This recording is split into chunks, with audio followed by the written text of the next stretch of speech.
Earlier today, Poland celebrated a special holiday, Armed Forces Day. This annual celebration of the Polish Army attracted thousands of Poles to Warsaw, who demonstrated their patriotism and respect for the Polish uniform.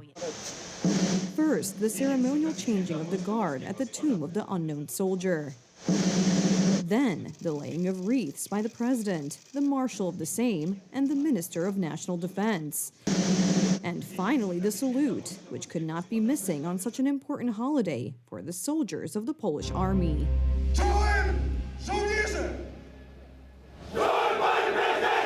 Poles came to Warsaw to personally thank the soldiers for their service.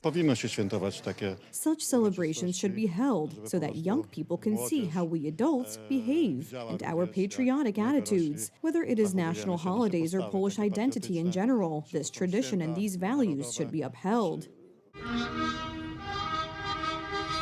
In his speech, Polish President Karol Nawrocki emphasized that Poland is one, and there can be no question of any divisions, including territorial ones. In this way, he clearly rebuked Prime Minister Donald Tusk for his plans to defend Poland only along the Vistula River, which in the event of Russian aggression would mean consenting to the entry of Russian troops into eastern Poland. For the inhabitants of the right bank of the Vistula, this would mean a repeat of the war crimes known from Bucha, Mariupol, and Irpin, among other places.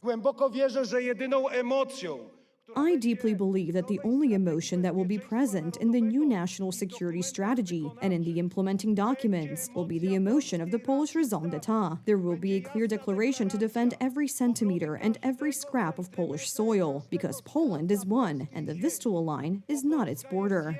President Karol Nawrocki also called on the government to end unnecessary discussions and decide to allocate 5% of Poland's GDP to defense spending. In order for Poland to be safe, and for the Polish army and Polish armed forces to be able to develop and modernize, and for us to have more and more Polish soldiers, we should quickly become not the third, but the first strongest army of the North Atlantic Alliance in Europe, and I will strive for this as President of Poland in the coming years. Polish Minister of National Defense Władysław Kosiniak-Kamysz spoke about respect for the defenders of the country.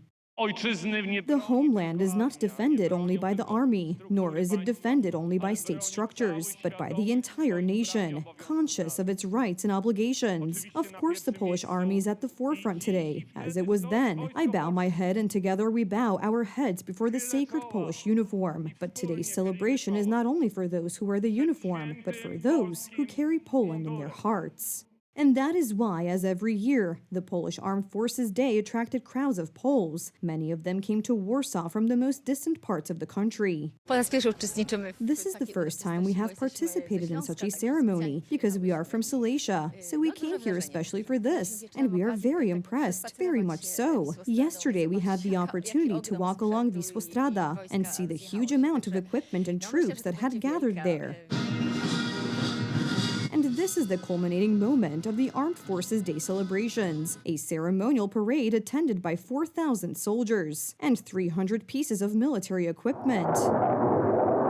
I think it's worth it for the army to show itself, especially on today's holiday, today's anniversary, when the army really defended our independence in 1920. I believe that the parade is what should crown today's holiday. It should be a unifying force for a nation that is, let's say, divided. I believe that the parade, the army, the military should be what unites, not what divides. Exactly as it was 105 years ago. After all, we celebrate Polish Armed Forces Day on August 15th, in commemoration of one of the most important battles in the history of Poland and of Europe as a whole. If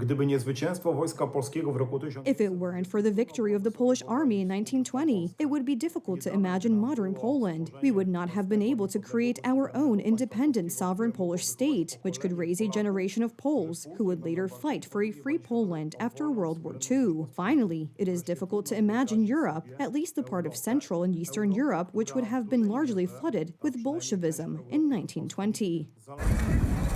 Back then, 2 years after regaining independence, Poles united around the most important cause, which was and for many still is their homeland, stop the Bolshevik onslaught and save Europe from the tragedy of communism. Sowieci byli państwem. The Soviets were a state in which Marx was to take the place of God, and Lenin that of Jesus Christ. Yes, it is a civilization of death and destruction, which the Polish army and Polish soldiers defeated in 1920.